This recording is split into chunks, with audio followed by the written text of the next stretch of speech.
On this team, we fight for that inch. On this team, we tear ourselves and everyone else around us to pieces for that inch. We claw with our fingernails for that inch. Because we know when we add up all those inches, that's gonna make the fucking difference between winning and losing. Between living and dying. I'll tell you this, in any fight, it's the guy who's willing to die who's gonna win that inch. And I know if I'm gonna have any life anymore, it's because I'm still willing to fight and die for that inch. Because that's what living is. The 6 inches in front of your face. Now, I can't make you do it. You gotta look at the guy next to you. Look into his eyes. Now, I think you're gonna see a guy who will go that inch with you. You're gonna see a guy who will sacrifice himself for this team because he knows when it comes down to it, you're gonna do the same for him. That's a team, gentlemen. And either we heal now as a team, or we will die as individuals.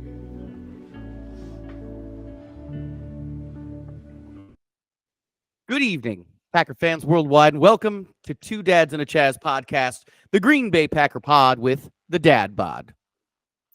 Whether it was Nixon's interception in the fourth, the love shove for the epic first down, the end around, which would eventually take Watson out of the game with an injury, or that Anders Carlson clinch field goal for 48 yards, it was a crazy, crazy, crazy game.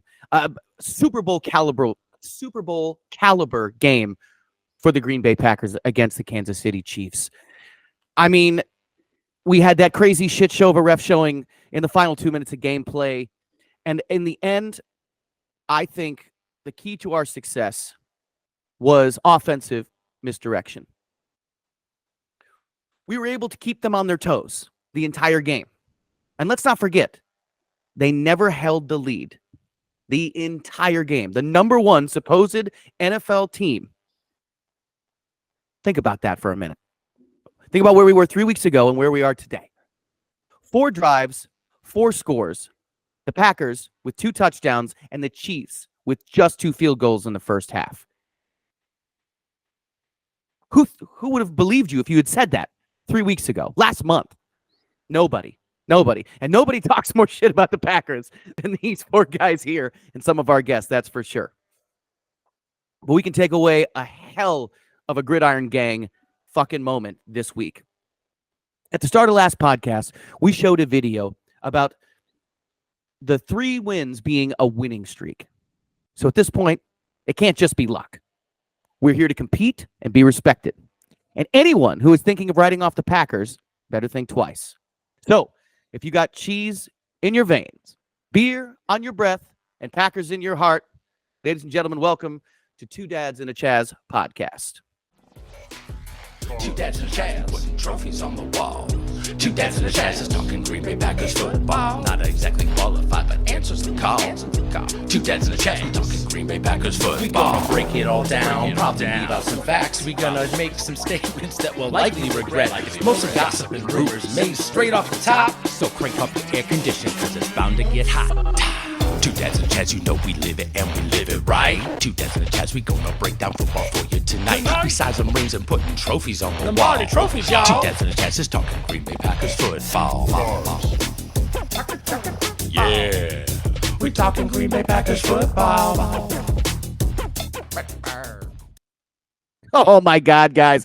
Mayhew, Slay Kitty Purr, Tyson, everybody, welcome to Two Dads and a Chaz. Make sure you're liking and subscribing. Fellas, I want to hop right into this. Where did you watch the game? Slay Kitty Purr, hit me with it. Don't mess things up. I stayed right where I was the week before when we won, on my couch, and it was beautiful. It was like right where I needed to be, my comfort zone. I was loving it. Tyson? Why, thank you. I took my own advice and I went to a football party with a friend. As some people know, I'm rather superstitious on game day.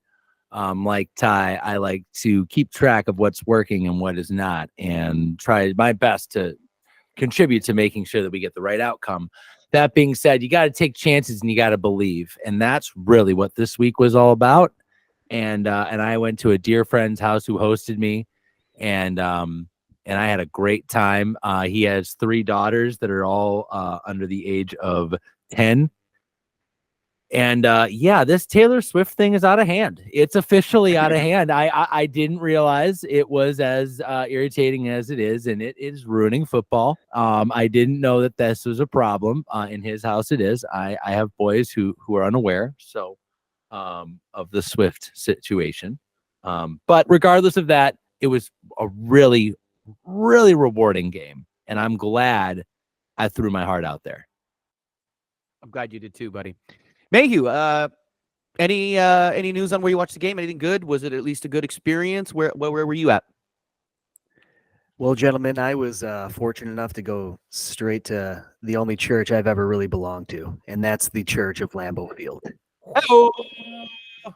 Start to finish, overall game day experience, boys. I can't sum it up in shortly. You know what I mean? For me, it was easily one of the top 5 greatest sports experiences of my life. And Chaz, like you said, the action in this game, both ways, was fucking nuts, man. Not even just like on the field, but there was fucking guys getting ejected. I think somebody broke a leg. I'm not entirely sure, because that game day experience is difficult, right? If you're not paying attention, you can miss almost anything. You know what I mean? But I can tell you that walking into that field on a personal level, I have never heard that place as loud as I did on Sunday night. Really? And there's something about, we always talk about this moment, T-Bone, right?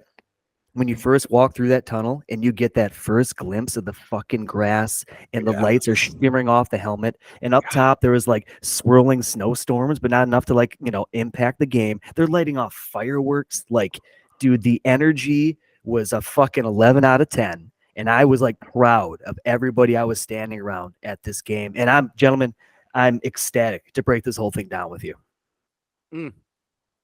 Gentlemen, I watched the game with some amazing friends who I've converted into Packer fans down here in Texas. And I got to tell you, everybody came ready to roll. We had the food, we had the songs, we had the dances. It was just, we were trying to give everything that we talked about last week on this pod to the team. And when everybody shows up ready to go, I literally collected everybody's phones before they sat down, was not fucking around. I said, you can have them on commercials, and we had to lay them all at the front.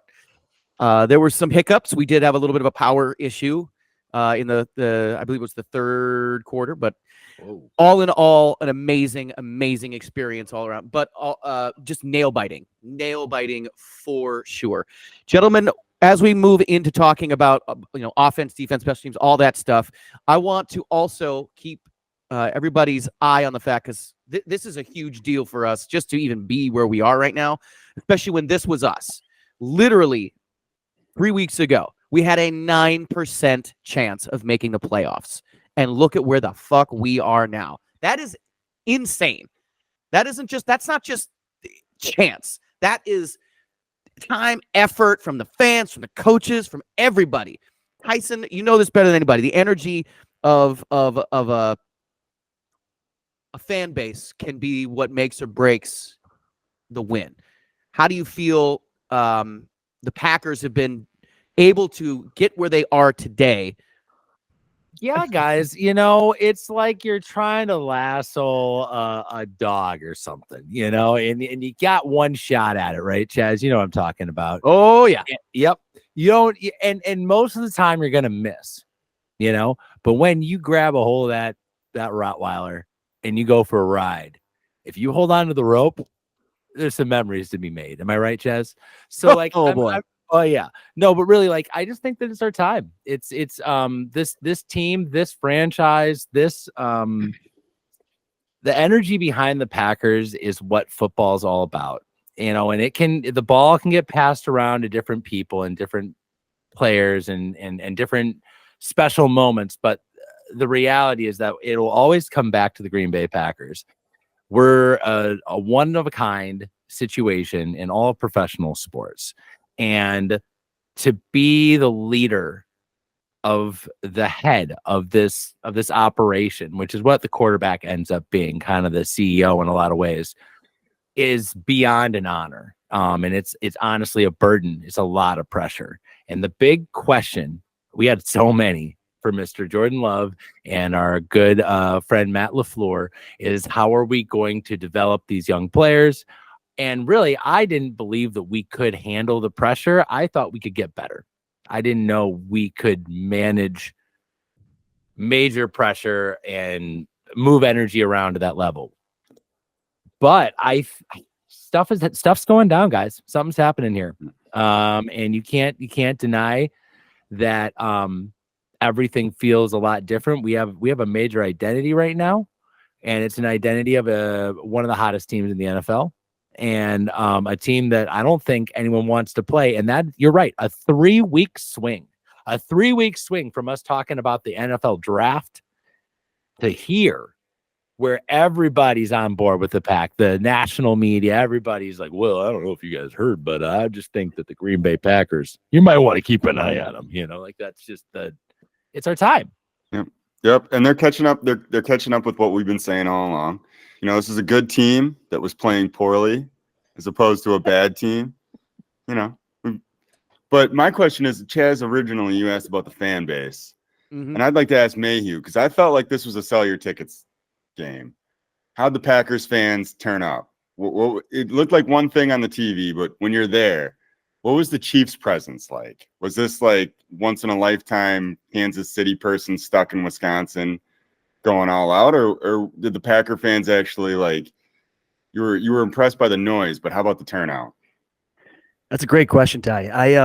I felt it was like the proper home game split, where despite like everybody was kind of like myself. Look, you asked me 6 weeks ago about these tickets, and I was fucking bummed. I'm like, God damn it, a Sunday night for this amount of money. I got to go do this. Like, okay, I guess I'll see Pat Mahomes. But it built up into this perfect fucking moment where I'd say 70-30 if I had to give it a guess. And I can say that based off the experiences of like who I talked to and just like the overall interaction, classy fucking fan base, Kansas City. Man, they're not dicks at all. They understand football. They also, they've won a lot lately, so I think they're like a little bit more chill. It helps when you're champions. Yeah. You know what I mean? But it was just refreshing is all I'm saying. But no, man, I felt not like those horrible Viking fans that are just the worst.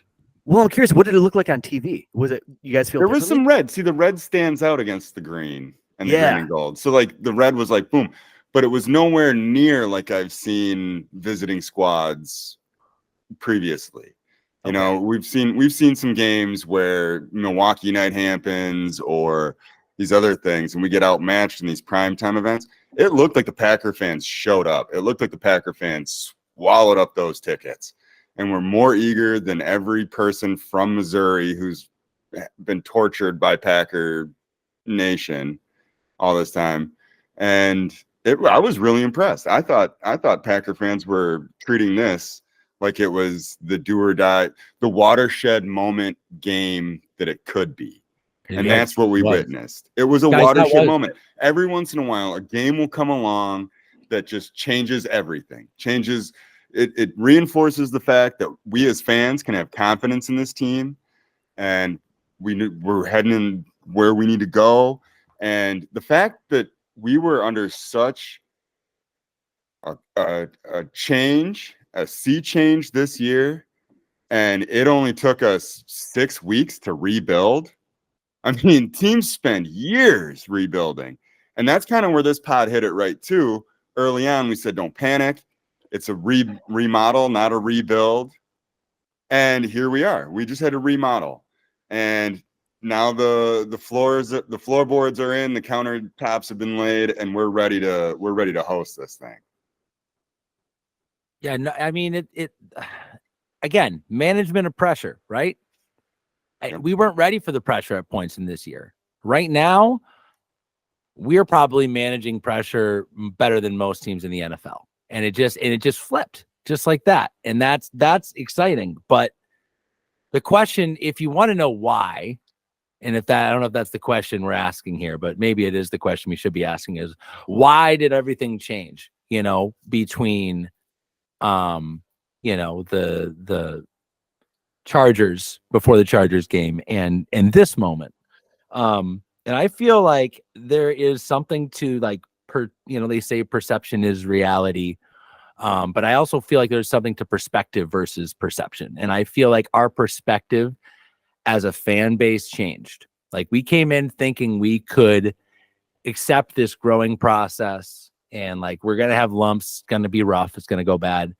But then things started going really bad and we felt it slipping. We felt our team getting pulled away from us and we realized how bad it could get. And we realized like, oh man, what if this is football?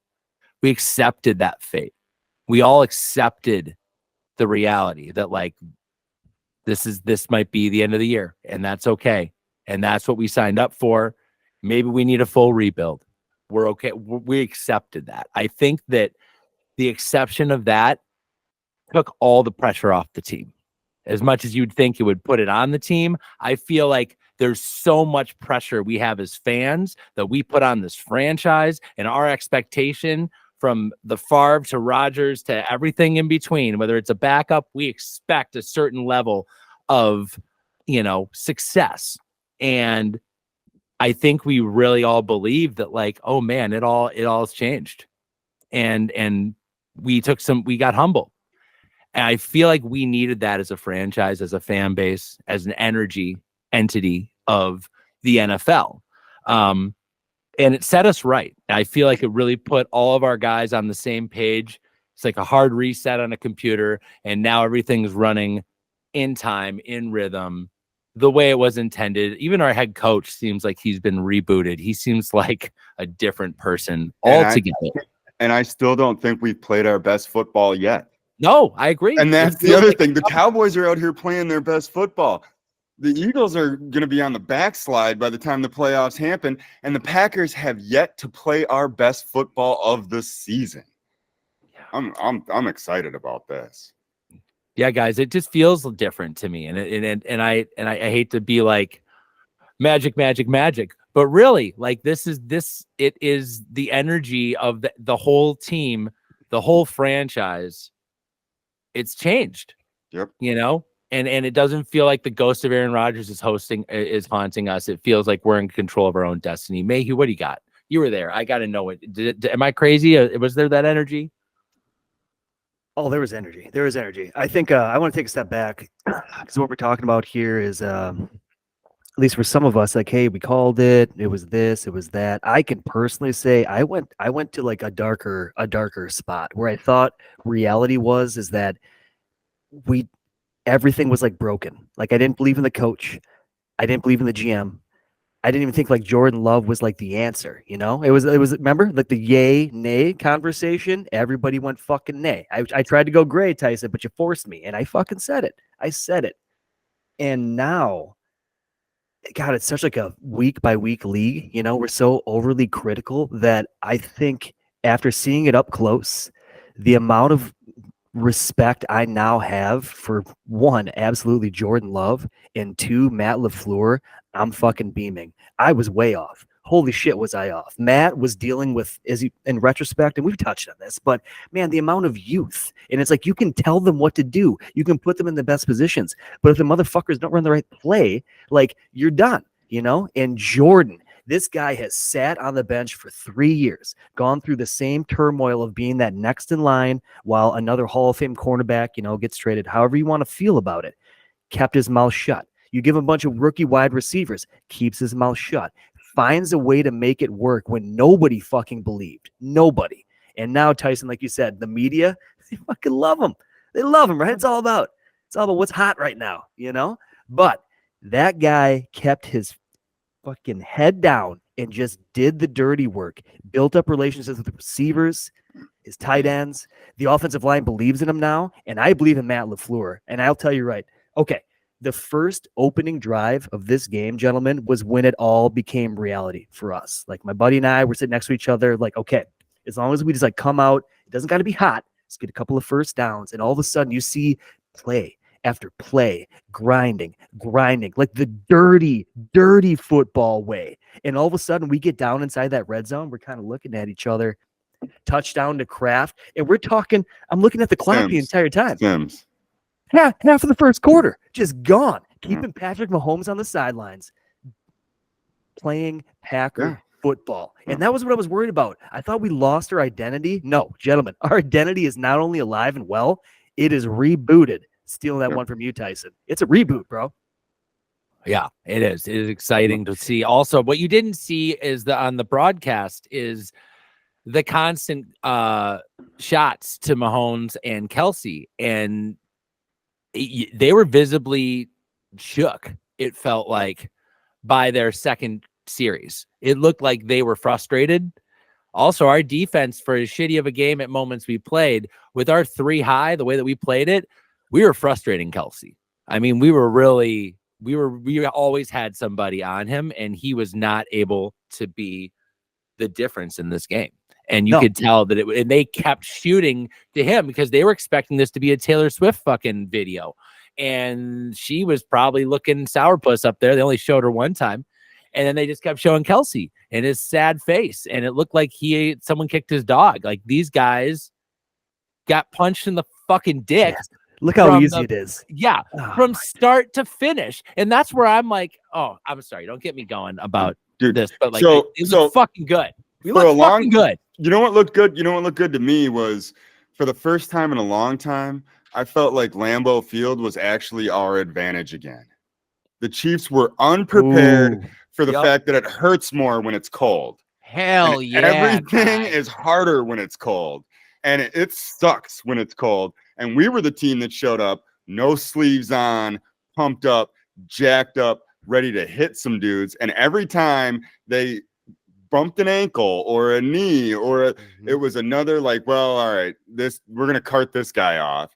The Chiefs were unprepared for Lambeau, and it felt like Lambeau was like our advantage again. Yeah, look, against the darling of the league. Go ahead, Mayhew. Sorry. No, it's fine. So I talked about the opening drive on offense was like it really like set the tone, right? But then in classic form, it's like, okay, here comes Patrick Mahomes. Let's see how they do. They walk all the way down the field. Now, gentlemen, I sat in the south end zone, 9 rows back, some of the best seats I've ever had. Like, so you're coming towards us, offense, defense, doesn't matter. Like you're seeing it, you know? And they walk all the way down the field inside the red zone. It's like, okay, I guess this is getting real. In one of multiple red zone stops against this offense was when it all became very realistic. I think the first sack was by like Lucas Van Ness, I want to say. Yes, the Archer celebration. We needed a dude who was the Archer celebration. I'm glad Van Ness has picked up that torch.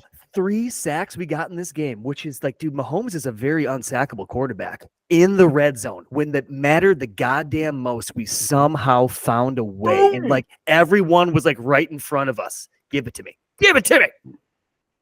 Yep. Yeah, Van Ness has one move, and it is a bull rush right up your chest. And then he's gonna do it every time.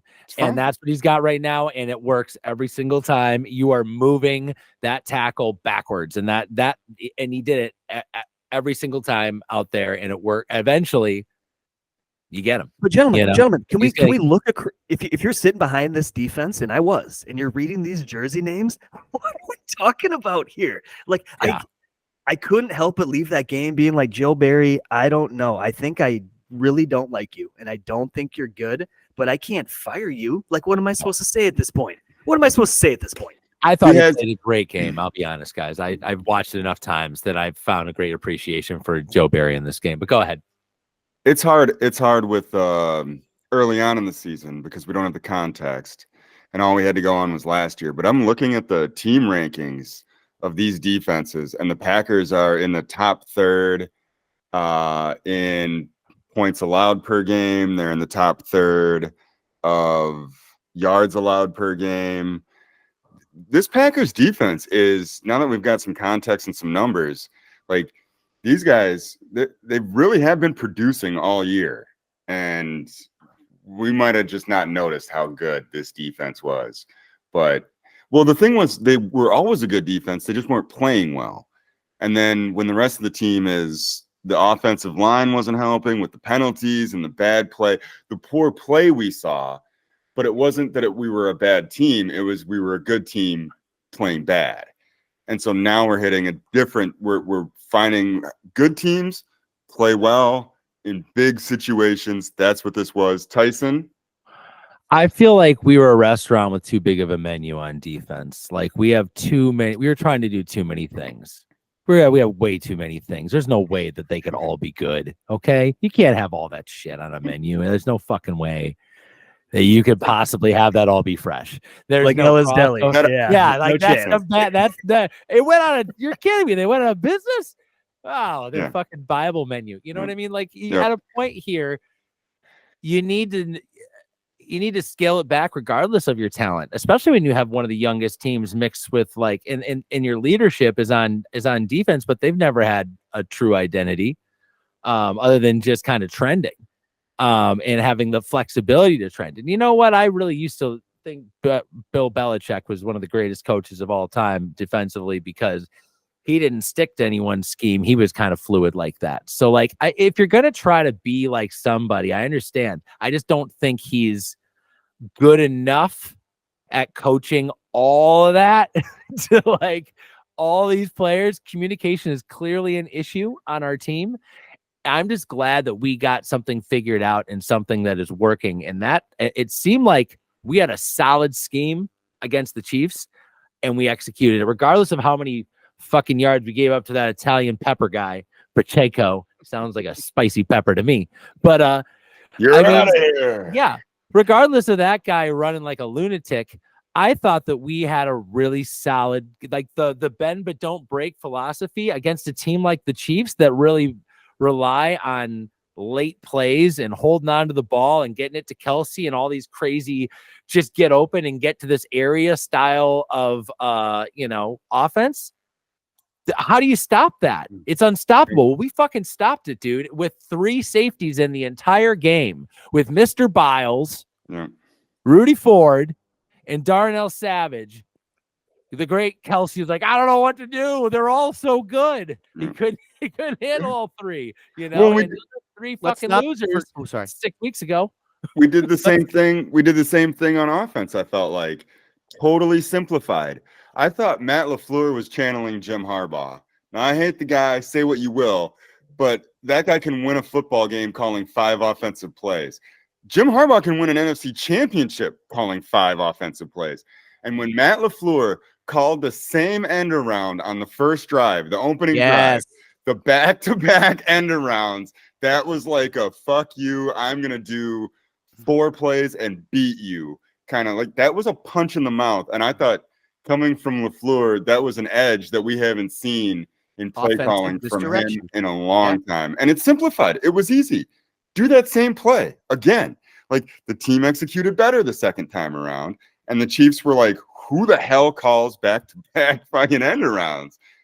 From that moment on, I felt like LaFleur had won the arm wrestling match, and it was a matter of execution, which we were able to pull off thanks to the lack of penalties and the getting it done in the red zone.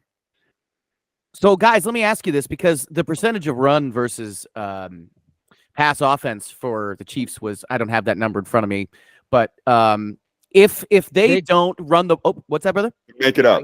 Just make it up. No, they Make that number up. Because there is a question, and the question is, I want the number, but if they don't try controlling the clock the whole time with Pacheco in their run game, because they only had we had very few drives in that first half. If they go to a more pass offense, does this game end differently? Yeah, it does.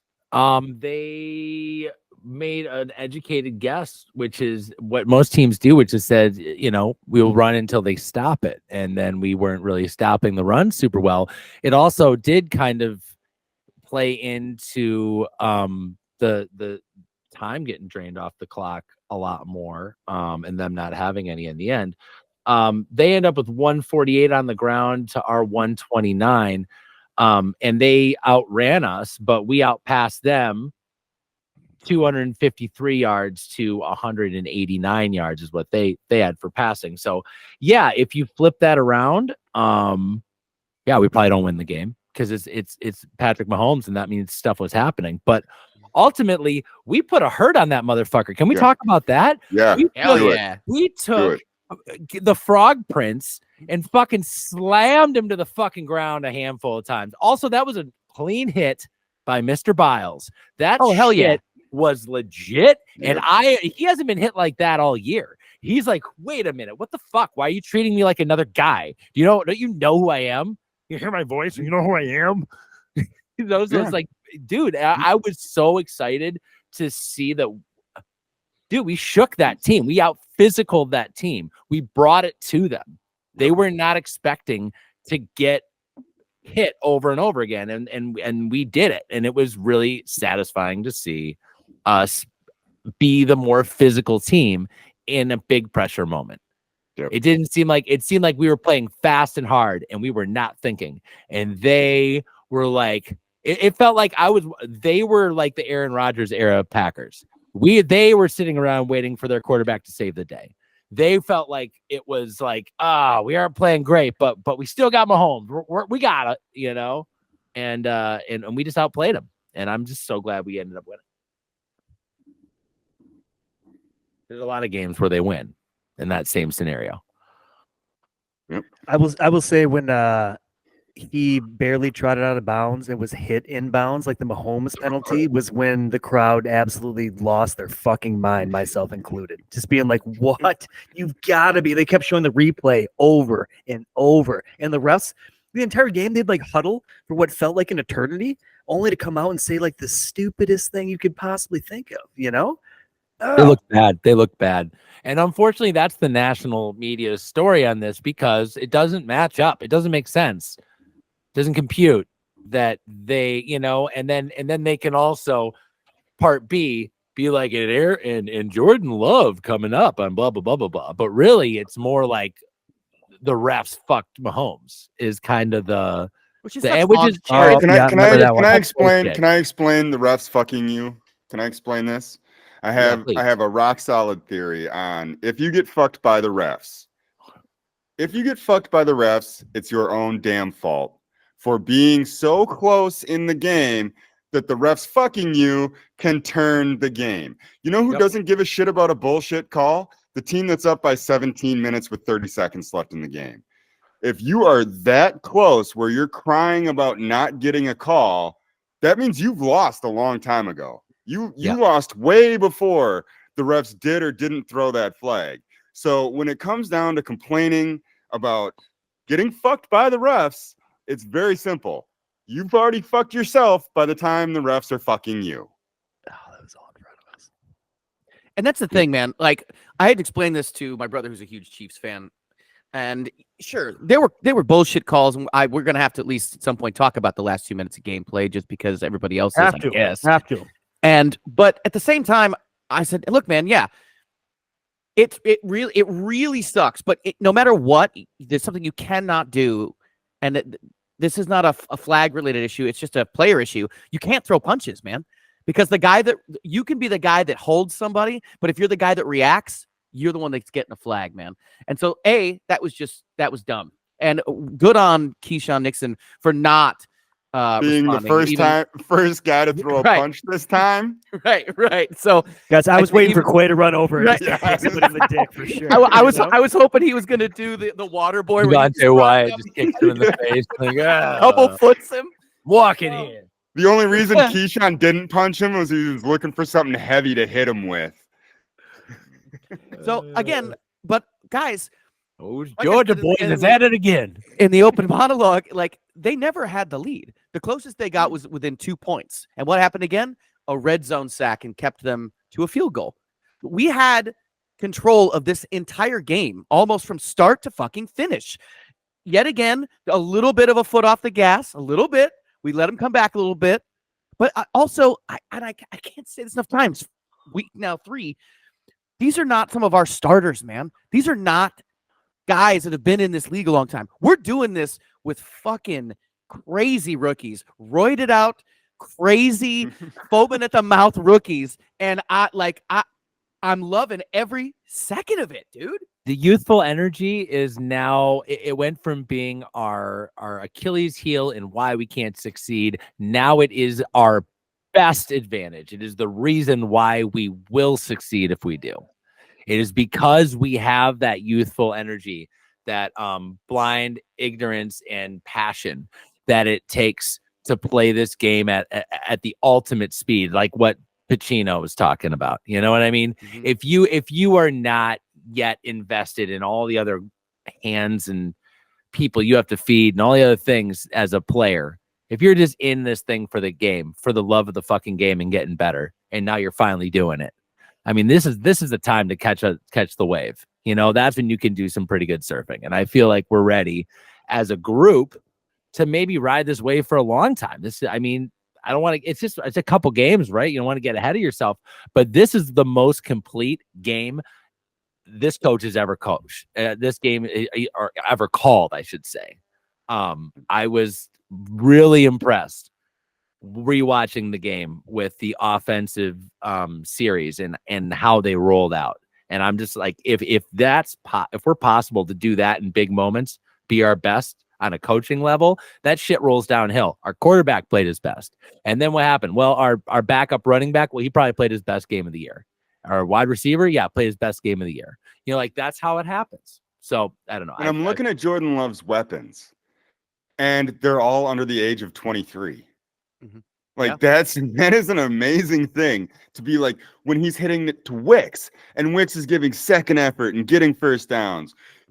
He's damn He near had gonna that kill sweet little Dobbs. juke move. Oh my He god! damn near kills Dobbs, and all Dobbs does is the very next time the ball's thrown his way is go put himself in the same position, reckless. Quick apology to Christian Watson. I was half wrong about him. Turns out he can catch, but he still made a glass. yeah. Oh, Um, man. but But there's a he's- slew. There's a slew of weapons at Love's disposal, and not one of them is old enough to rent a car without his mom's signature. Yeah, man. Enterprise would have a fucking hell of a time. These guys Yeah. can't get hotel rooms. No, nothing. What do you nothing. mean you don't have a credit card? You want a loan? That's fun, son. Will debit card work? No. No. No. So You I can mean, buy it's this a- motorcycle, so- but this so to insurance have is going to that- be expensive. yeah, to have that, and then the Chiefs' defense is for real. I don't know if they're for real at 32 degrees, but the offensive line held up against what should have been a torturing pass rush. Hmm. It really should have been Love. Love was on the move, but he wasn't freaking out. And the fact that line held against it was not like a Front cakewalk three. for him. They had to get a lot better in order to hold. And I'm just liking what I saw. Tyson, did you see the same thing on pass defense? Well, Or I pass mean, rush? I was actually curious how closely you guys did watch the offensive line throughout this game, because I found it really fascinating. The rotation that we're using on the offensive line. That's not usually what you hear. Usually you hear about continuity, you don't want to switch it up. You want to keep the same guys in there, you know, regardless of them being injured or whatever. And I'm seeing us rotating in and out guys for different specialist moments, and like it kind of working pretty well. So I'm pretty impressed at this point with our offensive line's willingness to play as a role-playing unit. It makes this team not really have as many weaknesses when you can throw in a great run blocker on a run blocking section of the drive and then sub them out for the pass blocker when you need to switch into that spot. And you know, it's like the college coach that runs two quarterbacks and it's crazy. Well, you know, this is kind of a crazy thing too. But I mean, until the other team figures it out and cares to be like, oh, they're running it, Ryan's in. I'm pretty impressed with how well and fluid this offensive line looked at times. And also just how well they sold plays, man. There was like a handful of things that were beautiful. We're like, just like that first game of the year, we're like, everybody in it just completely sells it. You watch the entire defense be like, and then turn around. It is beautiful to see us be that in sync. against a really good defense, man, whose names I can't even remember because they weren't impactful. Like there was not a play that would like changed our offensive strat. They were running backwards all game. Dude, they were getting hurt. They were quitting. They wanted to get every time Chris Collinsworth was like, and this guy is going to be important to their success. They'd be like, and he's injured. Yeah. Like they couldn't cart these guys off fast enough. They were unprepared for Mayhew's vocal cords, right? Because Mayhew rattled them a couple times. They hurt him. He was only in the 9th row. Mayhew might be responsible for that fourth quarter stuff. Look, it certainly felt that way at times, Ty. I'm not going to lie. We're talking about the offensive line, and I think it's important because seeing it live is, I think that front five believes in their quarterback. Like, and there's a difference there. It's like, if you think you have the guy behind you, you will fucking do whatever it takes to get it done. And if you don't, Jordan was there slipping out just when needed to. Man, his pocket presence, his footwork, I thought was on full display. Also, I feel like this guy throws off of some weird goddamn angles, but it works. He's found his own like mix of like Brett Favre and like Aaron Rodgers and a little bit of J-Lo, like to, kind of bring it all together. But man, I think two certain things like stood out to me. 4th and 1 play to Romeo Doubs when we really needed it, dude. That play blew up right there. He was under complete distress, and he just throws it into an area where like his guy won't. He went to his guy. God, I couldn't have timed that any better, Chaz. He just he threw that ball up and even he talked about it. He said last year I was trying to put it too much on the money and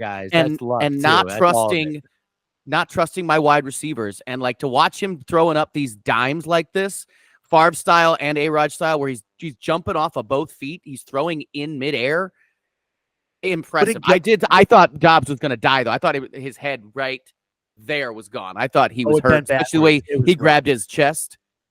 Yeah. He literally he had a very similar shot. You're worried about his scapularis. Section 133. There's the guy's scapularis we got to worry about. That was the one. But again, like, look at this accuracy, guys. Look at him get this in there. Like, the fact that number 9 is that tall is the only reason he's already getting this, because that's a high fucking ball. But that is zeroed in. These were not ugly balls that I saw coming out of him, like I've seen in right. What 2 through 5, 2 through 6, 2 through 8. Yeah. He is dialed in, dude. And they threw everything at him they could. They fucking blitzed him. Didn't matter. They talk about how their cornerbacks are the best in the league, and we got a bunch of like rookie receivers going to bust them off the line. Didn't matter. I was beyond impressed. Like, it didn't seem real to me. I'm like, oh my God, we're better than this team, at least tonight, Yeah. And it just continued to snowball and snowball up until the final 5 minutes. And I think it might be worth breaking that whole thing down. I think you're right. I want to talk about a little bit of there were some weird penalties even before we get into the 2-minute shit show. I want to talk about, there was that weird offsides kickoff special teams bullshit, which gave, them an extra 5 yards, which again, rookie mistakes, figure it out, guys. You know what to do.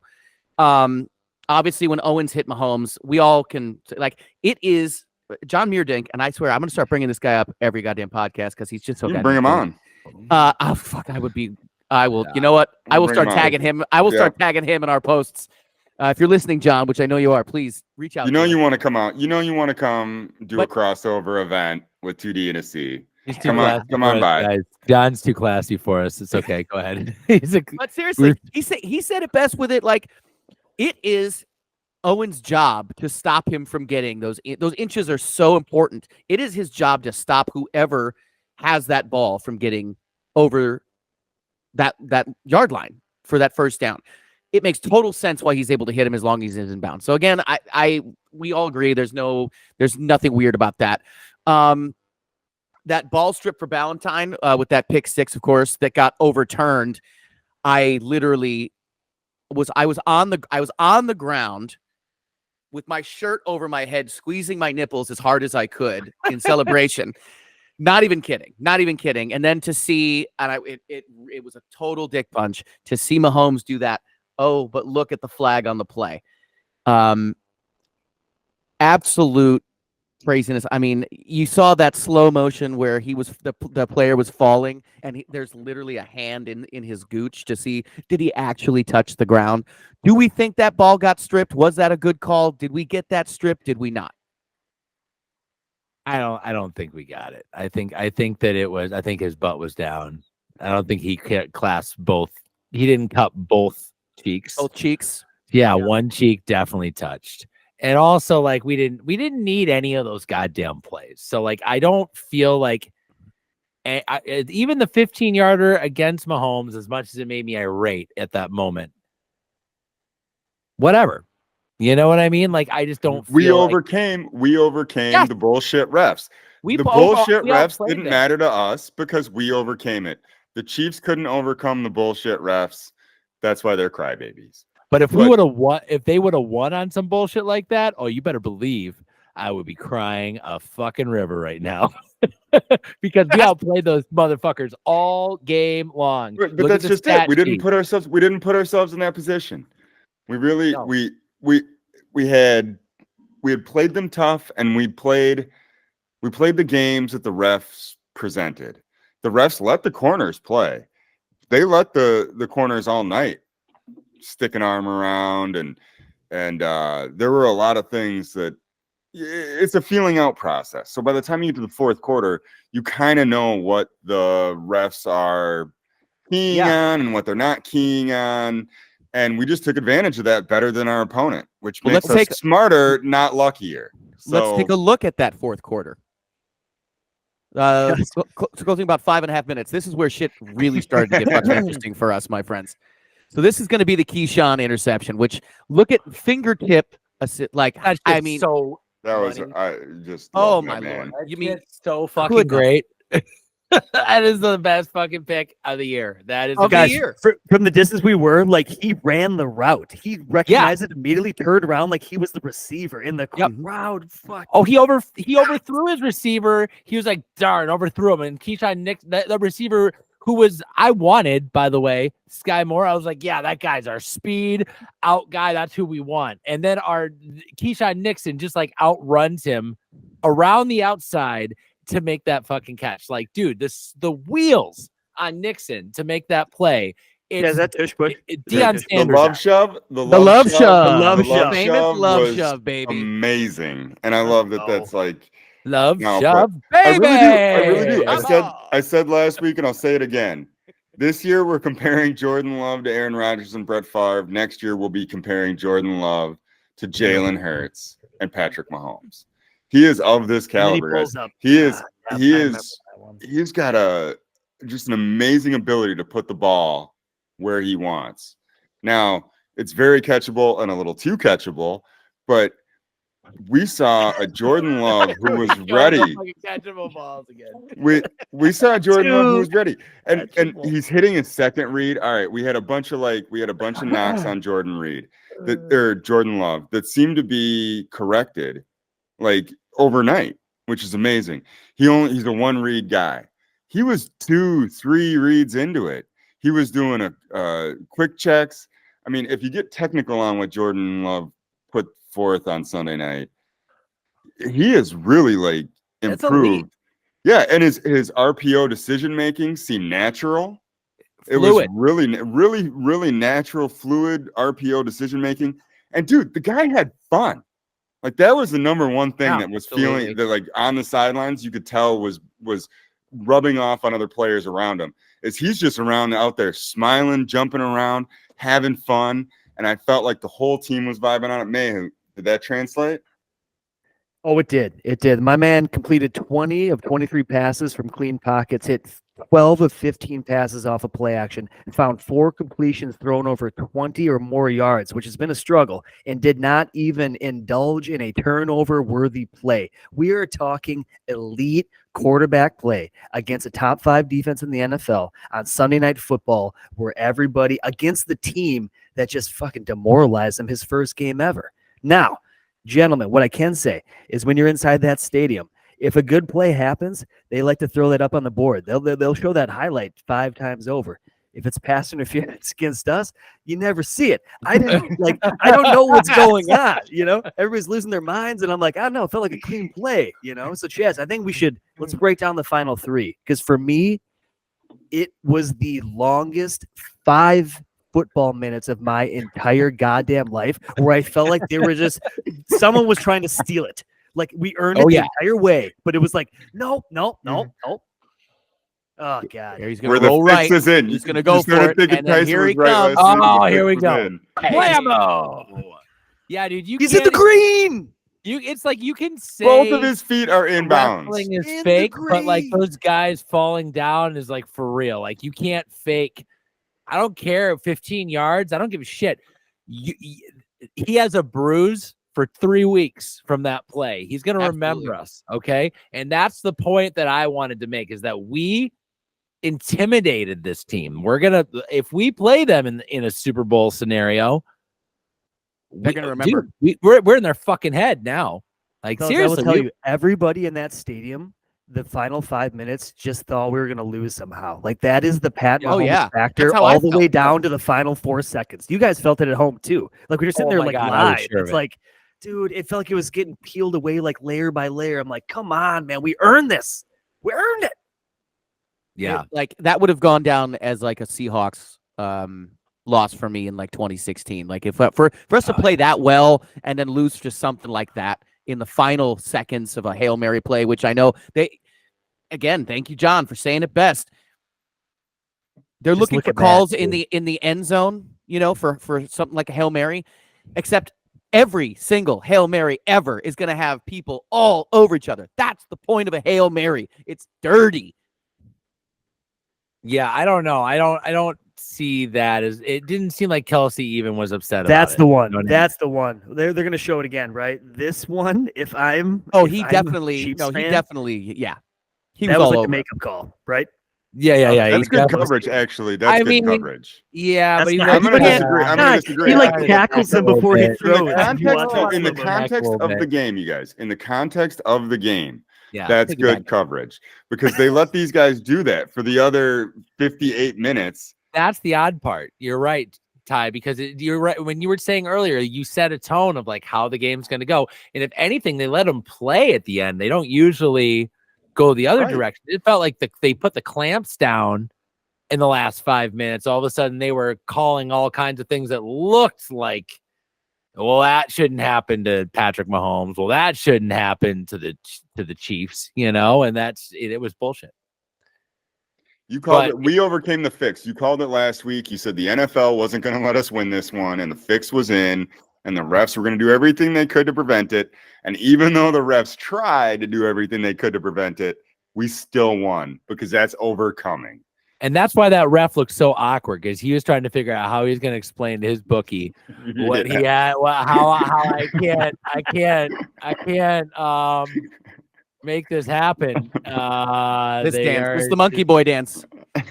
No, but really, like in that play that Carrington Valentine did, I mean, that was near perfect. You know what I mean? He looked at the ball coming in, he timed his jump to be with the other guy, and he grabs neck a little. But Uh-huh. he did. But it was he still, lands like, on top of him, and pulls floating. his arm down before the He's ball. giving him a piggyback ride. Like I mean, kind of with where his arm was is the way I saw it. It felt like he was just like floating right behind him, but he did get his neck a little bit. Either way, I don't care. It was a good game. It was a fucking. It was, and we Jack- won. We got the W. We deserve We got it. the W. Exactly, got the Ty. W. Ty. Side note, Ty, my brother rolled up for this game too. We connected. It was a good time. He took the tour bus program, and he played the raffle. Motherfucker won and brought home that Quay Walker jersey. Everybody, number 7. Wow. Oh, He looked good. Magical event. hey, That's when we knew. That's when we knew it was game over. what a night. That's what I'm Holy shit. saying. guys, The magic was at Lambeau, and everybody wanted a piece of that Lambeau magic.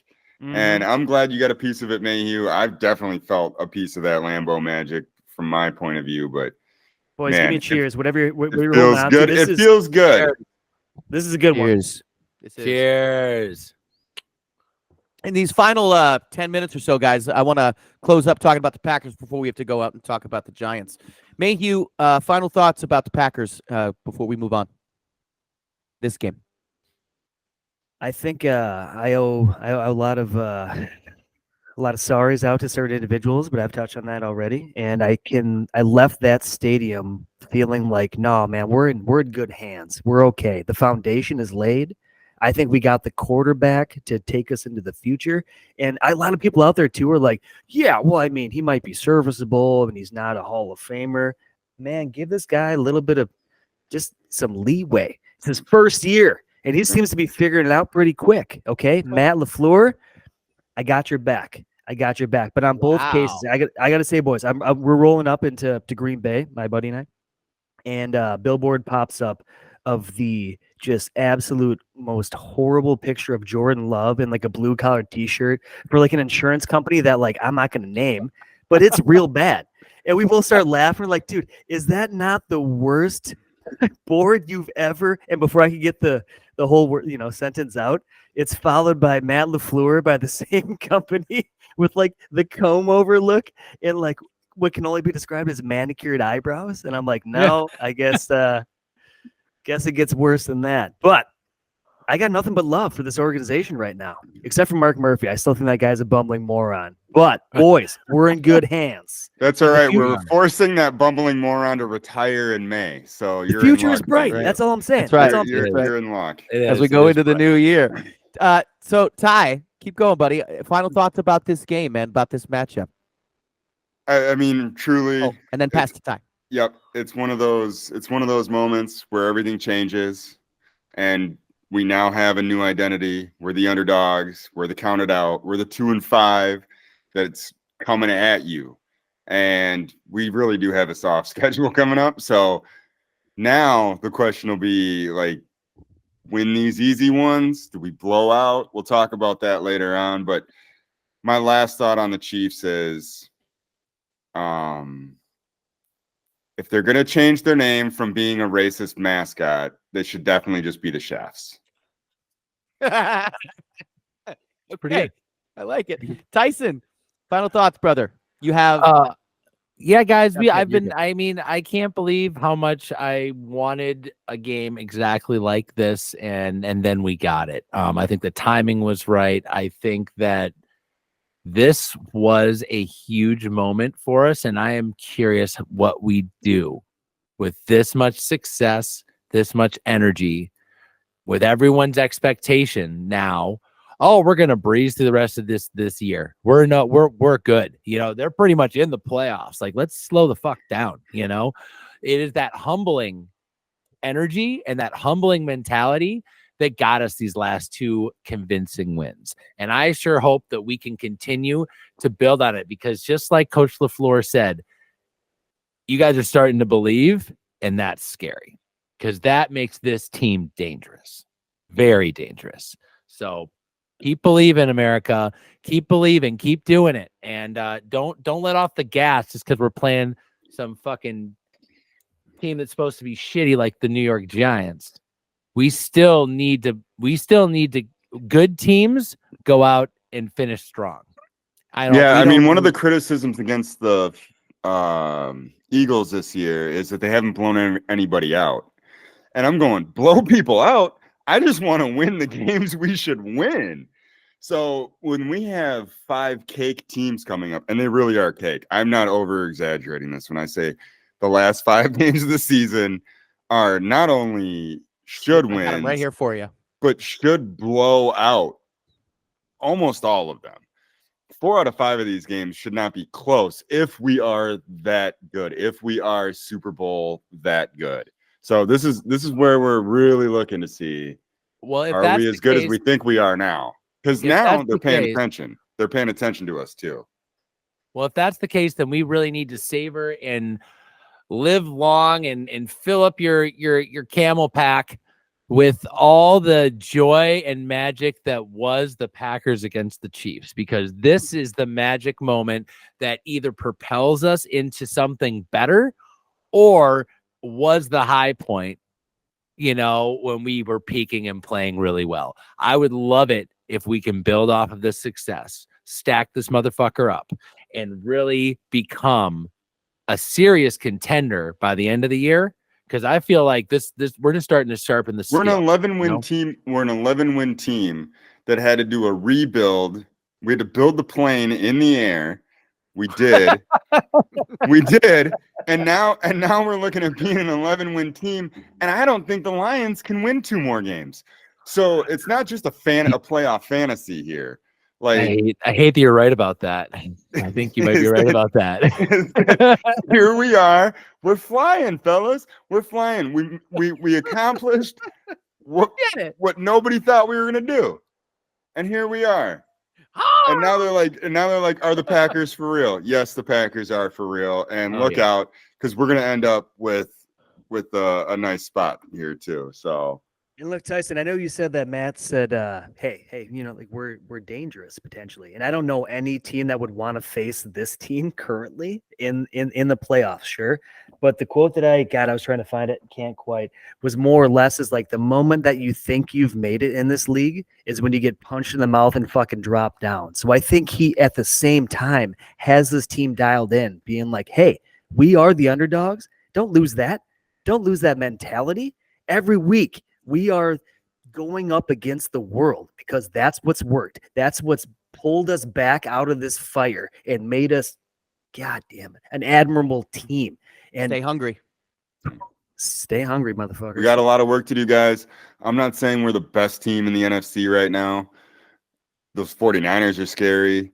We've got other teams out there that I'm looking at. All I'm saying is we have righted the ship. We are 500 now and well on our way to being a winning football team this year. That gives us a chance at the playoffs. And if I have a chance at the playoffs, I have a chance at the Super Bowl. And I like my chances right now. And with that, after these messages, we'll be right back. Well, all right, guys. I think it's time that we move forward into the future. Of course, our future is Monday night against the New York Giants, coached by Brian Diebel, one of the members of the Penis Head Collective of head coaches whose heads look very much like a penis. Old Wink Martindale got the best of us last time. That's their defensive coordinator. Definitely rocked our world, and then this time it's gonna be a little different. So how are you guys feeling about going against the Giants? Who's feeling confident?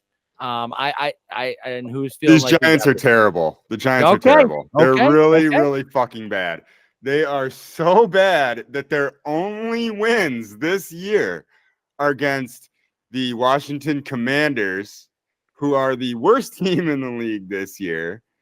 And let's see who else. They beat the Patriots, who are also terrible, and they blindsided Arizona in week 2.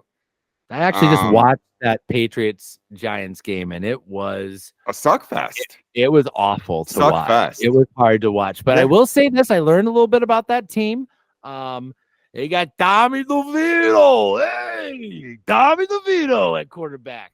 You guys know Tommy DeVito? Yeah, Tommy DeVito. He comes. Tommy DeVito. He's a rookie from Illinois. Yeah, the rookie from Illinois. With Illinois with their long-standing touted and historic history of producing excellent quarterbacks. No, but it doesn't matter though. We can make anyone look good at times in this year. We can't forget that. And also they do have Saquon Barkley and Matt Breida, who have both definitely given us a hard time in the past. So I'm not going to look past that. They do have some wide receivers that are pretty damn good. Young guys. Jalen Hyatt's really good.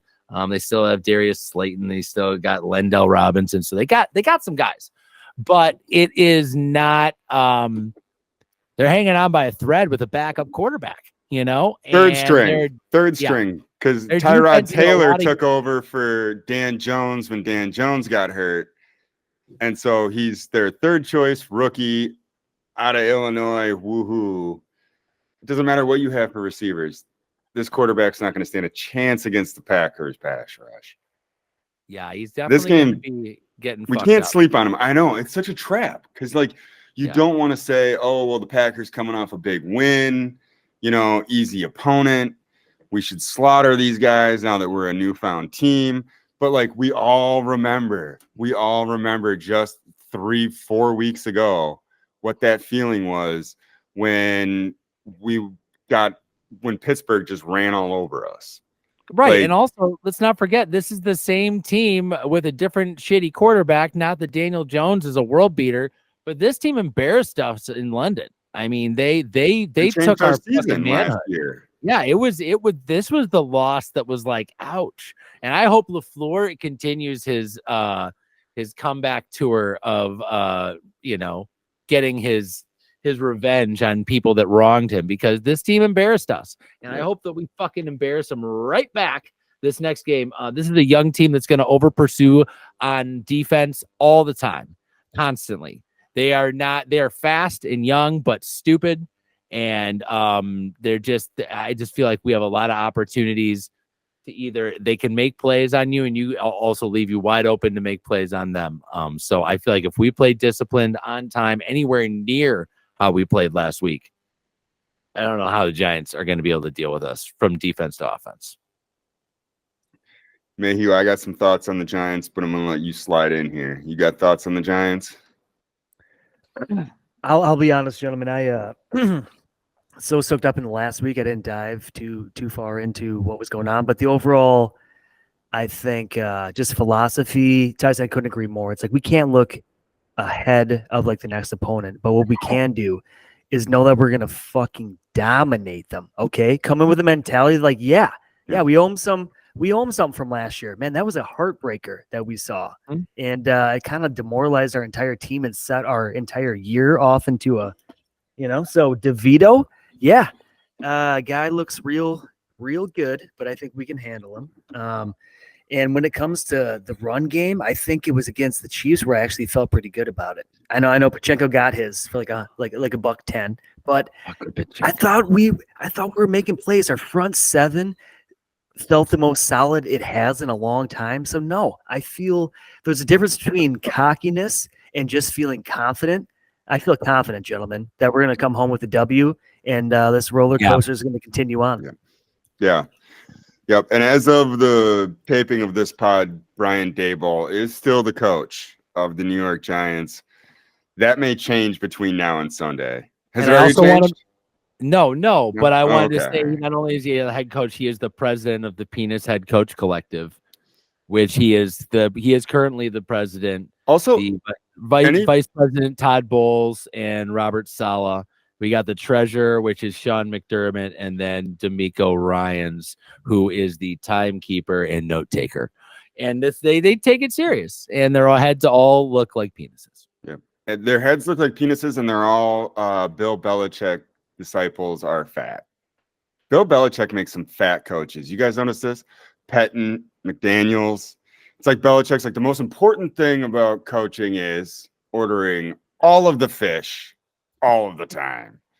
And they just eat fried fish and are terrible at coaching. And that's what gives them penis heads.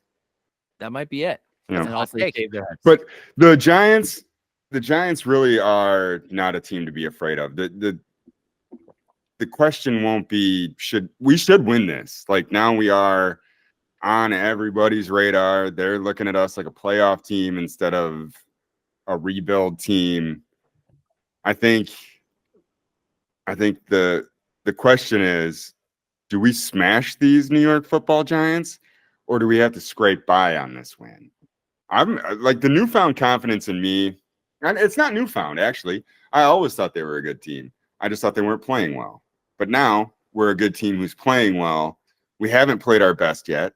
And I think now would be a good time to show up and show out and show the league who we are. Because now they're looking at us regardless. They're thinking, well, the Vikings are also a 500 team, but they have a prayer and a miracle and a quarterback. I think that we are all like as crazy as it sounds to be 6-6, we are the NFC North most dangerous team because everybody knows who the Lions are. Like they don't have the staying power. I think with I don't know if we're gonna get the spotlight, guys, let's own it and let's let's beat the shit out of these Here- Giants because Here's that's what my they deserve. concern. Here's my concern with this game is that this team can run the ball. They can run the ball pretty well, especially if they get some momentum going. We can make a mistake at the beginning of the game. I just want to see us manage momentum and bring people along that have not looked like they worked or had a role. And I'm starting to see every game another guy that's brought on that you're like, wow, Tucker Kraft, look at him fucking go. That guy's really coming along. And that looked like he was struggling earlier. And there's been a lot of LaFleur teams that guys that were struggling never come along. And I'd like to see more of that out of this game and just management of the energy of the flow of the game. And if we make some mistakes, don't let that get to you. I want to see us be able to overcome some adversity. I hope it's not too easy for us. I'd like to see us build off of these wins or what losses, whatever it is. But this team needs to grow up quick if we're gonna do anything in the playoffs. I think, yeah, those are awesome points, Tyson. I definitely agree with that. We're playing for fucking turn. We're just trying to get flags in this last game. God, we're so fucking pussies. Yeah, That we don't team even need to I don't wanna revisit look at this. that. We can be done with that. I'm not watching it anymore. The only thing the Giants are second to last in points per game, only behind the Washington Commanders, who they beat twice. They're second to last in yards per game, only behind the New England Patriots, who they just sloppily and terribly beat. The only thing that stands out to me about the New York Giants is they're +5 in the turnover category. And They're also coming off a bye. Yep. So and they're so fresh. they've been supposedly preparing for just us. At first that +5 really kind of like is like, ooh, that's a nice number. Like that's their only positive stat category. But then it occurs to me, you have to actually have the ball in order to turn it over. And the Giants spend so much damn time on defense that they don't have enough time for their quarterback to give the ball away. They spend so much time on defense that they're +5, even though they're 4-8. So what does that tell you? That tells you that 48 minutes of the Giants football game is going to be spent on defense. I am looking forward to Jordan Love shredding this team. I hope we can do it without, like, I don't know, a career-ending injury to Christian Watson, maybe just a game-ending injury to Christian Watson. I don't think he's playing, buddy. That's the pattern, I don't think right? I he's mean, playing. it breaks his scapularis one day, it's the growing the next, but hey, he's back on the field. Get it back in the shop. It Yep. just needs a couple more engine mounts. buff Get it- that buff it rebuilt. out. The Giants Buffer don't it. have the ball, they don't hold the ball, and their greatest weapon in Saquon Barkley is the next candidate for the Barry Sanders early retirement "I'm tired of this shit" award. Like, previous winners of this award are Marshawn Lynch, Ricky Williams, and Ahmad Rashad. Like, there are guys, That's going back far. running backs come up. Ahmad Rashad, didn't he play basketball? Are we thinking the right He played sport? 2 sports, but he also was the running back for the Vikings. And he was like 32. He was the original Barry Really? Sanders. Yeah, I only call it pull the Barry that out Sanders of- award. But Ahmad Rashad was the, 1986? What the fuck? yeah. And he got tired of fucking 30 car accidents a day and was like, I'm retiring from football. And they're like, you could make so Entertainment much Tonight. Here money. I come. Yeah, exactly. Get that fucking celebrity money. I see Marshawn Lynch. What's his new buddy? He's like Bear Grylls. They just fucking hang out in the wilderness together. That's a living for Marshawn. Good for him. Retire at 30. That's good. Like, I think Saquon Barkley is so close to being like, I don't want this Giants contract. I don't want none of it. I don't want to play this game anymore. I'm done. And so when your greatest weapon has already fucking is OJ Simpsoning fucking movie roles, like cameos and shit, like, you're done, dude. This team, I'm looking for the win. And that's like a scary thing to begin with. But I'm also looking for the margin because I don't want to be tight with these guys. I don't think this is a team that's worthy stepping on the same field as us. I think we should slaughter these guys from start to finish.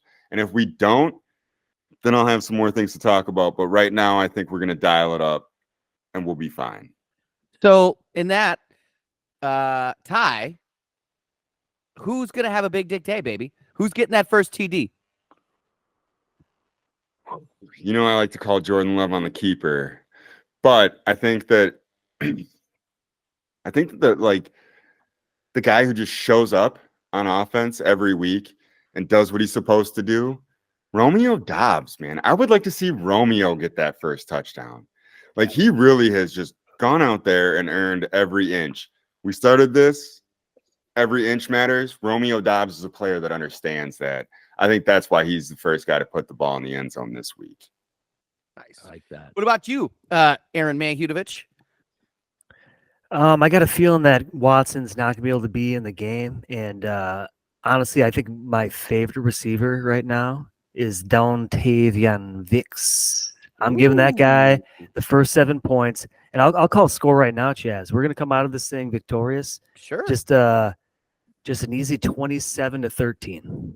27-13. Okay, let me get that. By the way, congratulations to Tyson for last week's win with the closest score prediction. Thank you, thank you, thank you. Give me that score one more time, Mayhew. 27-13, my man. Yeah, of course. 27-13. I'm going to go backwards just for a second, Tyson, since we were talking scores. Ty, you already said who your BD day was, but who do you think and what do you think the score's going to be? I'm going to go with a hard 35-10 Packers. 30. Wow. Domination. Yeah. 35-10. Okay. Tyson, big dick day. And who's gonna get that first one? And then I want score predictions as well. Wait. What was that score one more time, Ty? 38-10? 35-10. But I mean 38-10, 35-10, you know, more or less. Ass whooping. That's what I'm looking for. The Giants' best asset is their run game. If that run game gets taken out, they have nothing. I don't believe they really have any way to come back in with their situation. Also, they better have their backup trained, because I guarantee you Gary's gonna fucking break that DeVito dude in half by the fucking halftime. So they better have Gary. backups. Yeah, their backup better be ready to play, which he won't be. Tyson, so which player? Which player? I think that our big dick player of the day is going to be on defense. It's going to be Rashawn Gary. I think he's going to have more than 2 sacks. I think he's going to have a complete game wrecker. And they're not going to be able to run their offense because he's going to be blowing it up all day long. I think that the first wide receiver, or the first person to score a touchdown, will keep with the wide receiver theme we got going. I'm going to say Malik Heath. I think that he is coming along and has an awesome energy. I also think Christian Watson's not going to play, and this is a great opportunity to bring guys up, bring them along. I'm talking about Malik Heath when I'm talking about that. This guy is a winner with high energy. He likes to block. He likes to hit, and I like everything he's doing. I would love to see our wide receiver squad have one guy get over 100 yards and another guy become a contender that you might remember his name. And I hope it's Malik Heath. And I hope the 100-yard guy is going to be Romeo Doubs as well, because he's ready. He's ready for that. Deserves it. He deserves it. And your score prediction, brother? Yeah, I think this thing's going to be blown wide the fuck open by halftime again. I think their quarterback's going to be injured, and we're going to be dealing with our back. We're going to see a little Sean Clifford by the end, and he's not going to be a polite man about it. He's going to put as many points. Yeah, he's going to want his 7-2. Okay? He's going to want his 7-2. He's going to be calling audibles right up until the last second, okay? LaFleur's going to be throwing his fucking card onto the field. Yeah, it's going to be a 42-12 fucking blowout with Diebold at the end being like, sorry, Matt. And him being like, yeah, fuck you. Go fucking polish my car, please. Yeah. Go finish washing it. Dickhead. Better job, you penis-headed motherfucker. So I think Packers going to win. Savage all around. I'm going to go with a 28-14 just because I'm trying to pick something that's a little bit in between everybody's. I don't have a real good guesstimate for this one because I don't even really remember. Did you just $1 bob me? You motherfucker. Yeah. I won. Yeah. That's why he goes last. That's my ego's last every time. you guys go ahead $1 first. Babas. It's better than the 92 to nothing. I or was gonna say whatever. I could do Give yourself 90. I credit could do next week for 92 to winning. 3. No, I'm good with the 93 to yeah, 2. you're good. You're good. $1 bob me. Yeah, I definitely did. Folks, we here at Two Dads and Chaz want to thank all of our fun sponsors. Also, stay tuned because this is going to be the first week that you'll get to see Last Call with 2D and a C, which will be kind of our uncut gems, some more shorter clips of just that weird shit that we talk about. Remember, like, subscribe, and share. Everybody's been doing a really great job of getting out and spreading this podcast. We love everybody that's taking the time just to watch and or listen. We love that we get to do this with you guys. I love that I get to do it with these guys. I just getting to spend time with my friends talking about football. And you know what? It's a lot easier when we win for some reason. Yeah, it's all good. It's all good because it's all about the Packers. It's all about the camaraderie. It's all about each other. This is why we do this. It connects us to others, and so yeah, you know, win or lose, this is an awesome experience. But you're right, it's a little better with that whipped cream on top. No, man, the pack. I'll go one step further. The Packers are the magnet that keeps this state together. We can't agree on much in this crazy, wacky world. But you know what we agree on? The Green Bay Packers are what sports are all about. And when they are playing well and their fan base are engaged, there is no better version of professional sport. We have something special. We have an obligation to make it remain special. We said at the beginning of the year, we're going to love this quarterback with all of our heart. And I think we're starting to see some real positive payouts. So guys, don't lay off your fandom. Don't take it easy. This year we have something to play for and we got something to cheer for. And we also got an obligation to make it happen. It's not luck. It's not luck. It's love. And when you add it all up, that's the difference between fucking women and losing. God damn it.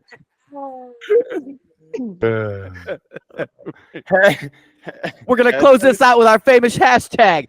I'm thinking, fuck the Giants. What do you think, fellas? Fuck I the know. I'd say Giants. I was gonna say hashtag New York smells like pee because it's He's true. not Let's wrong. do them all. Let's do them All right. You pick All whichever right. one you like. Ready? Yep. 3, 2, 1. Hashtag. Hashtag New York see. smells We're like done over. urine. fuck It the does. New York It does, football Tyson. Giants. Fucking urine team, urine soaked shithole. You're in town.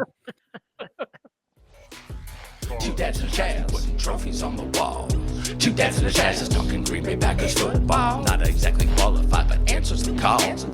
Two dads and a Chaz, talking Green Bay Packers football. We gonna break it all down, probably leave out some facts. We gonna make some statements that we'll likely regret. Mostly gossip and rumors made straight off the top. So crank up your air condition, cause it's bound to get hot. Two dads and a Chaz, you know we live it and we live it right. Two dads and a Chaz, we gonna break down football for you tonight. Besides some rings and putting trophies on the wall. Trophies, y'all. Two dads and a Chaz is talking Green Bay Packers football. Yeah, we talking Green Bay Packers football.